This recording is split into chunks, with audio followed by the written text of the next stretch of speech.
Hello, welcome to our channel Neelaveni vlogs. నమస్తే అండి, నేను మీ నీలవేణిని. ఈరోజు మన వీడియో డివోషనల్ అండి. ఆంజనేయ స్వామి విగ్రహాన్ని గుర్తుపట్టారా? మనం తిరుపతి మెట్లు ఎక్కేటప్పుడు దిగేటప్పుడు కనిపిస్తుందండి ఈ విగ్రహం.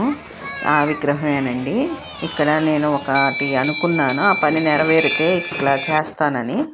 ఈ కాగితాలతో మాల కట్టి ఆంజనేయ స్వామికి వేద్దాం అనుకున్నానండి. అది మా అమ్మాయి చేత చేయించుతున్నాను. ఈ కాగితాల మీద ఓం శ్రీ ఆంజనేయ నమః, మన ఇష్టం అండి, ఏదో ఒక నామం రాసి మాల వేయటం నేను లాస్ట్ టైం వచ్చినప్పుడు చూశాను. అలా చేద్దామని కాగితాలన్నీ ఇలా ఒక సైజులో చించి పెట్టుకున్నానండి. వీటి మీద అన్నిటి మీద ఒకసారి కూర్చొని శ్రీ ఆంజనేయ అని చెప్పి రాసుకున్నాను. ఇవన్నిటిని ఇంకొకసారి కూర్చొని మాల కట్టుకున్నానండి. నేను ఒక్కొక్కసారి ఒక్కొక్క రకంగా చేసేసాను. తొందరగా అయిపోయిందండి. అట్లా ఫోల్డింగ్ వేసేసి పక్కన పెట్టుకున్నాం, పేరు పైకి వచ్చేట్లు పెట్టుకున్నాక మనము పూల మాల అల్లినట్లుగా ఈ కాగితాలను పెట్టుకొని మాల అల్లేసానండి.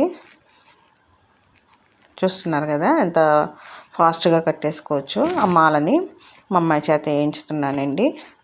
తను వేస్తుంది. చూసారు, ఆల్రెడీ 2-3 రకాలు 2-3 కట్టారండి మాలలు. అవే ఇది కనిపిస్తున్నాయి కదండి, అది అలా మనం కూడా వేస్తున్నాము. ఈ మాల వేసి మనం అనుకున్న కోరిక నెరవేరుద్దని ఇలా చేసామండి. నెరవేరింది, అందుకని మా అమ్మాయి చేత చేయించుతున్నాను. మీకు ఎవరికైనా తెలియకపోతే చేస్తారు, ఇలా అనుకుంటారని చెప్పి మీకు ఈ వీడియో షేర్ చేస్తున్నానండి. మనం ఏమనుకున్నా కూడా ఈ ఆంజనేయ స్వామి దగ్గర మనకి నెరవేరుతాయి. ఇట్లా కడతామని చెప్పి కట్టి ఇస్తున్నాను మా అమ్మాయి చేత.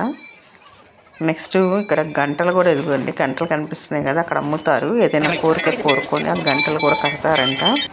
మేమైతే ఈ మాల వేసాము. ఈ వీడియో లైక్ చేసి, షేర్ చేసి, కమెంట్ చేయండి. ప్లీజ్ సబ్స్క్రైబ్ చేసుకోండి కొత్త వాళ్ళు మన ఛానల్ని. Please support me. Thank you for watching.